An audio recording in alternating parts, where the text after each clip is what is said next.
Now let's take an example. We have a get radius, we have a get area, and let's say that with these methods I want to ensure that I never change the value of any of my instance properties. Well, this would seem logical to do. However, sometimes things get a little bit crazy, especially if you're working late at night, and you might miss this. So let's put in a failsafe that C++ provides for us to ensure that our method never changes any properties of our object. The really easy way to do this is after we define our functions, such as double get radius, I'm going to use the keyword const. And I'm going to do the same after get area.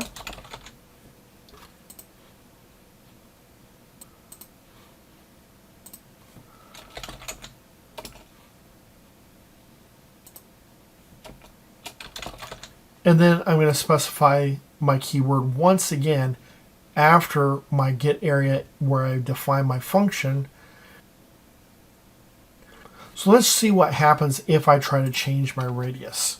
So before I return it, let's just say I want to increment it by 1.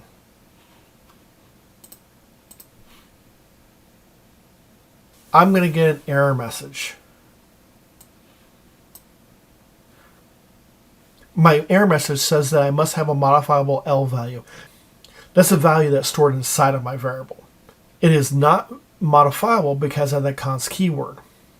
So I'll need to remove my radius, ++, and now if I go to build and build my solution, you'll notice that it succeeds.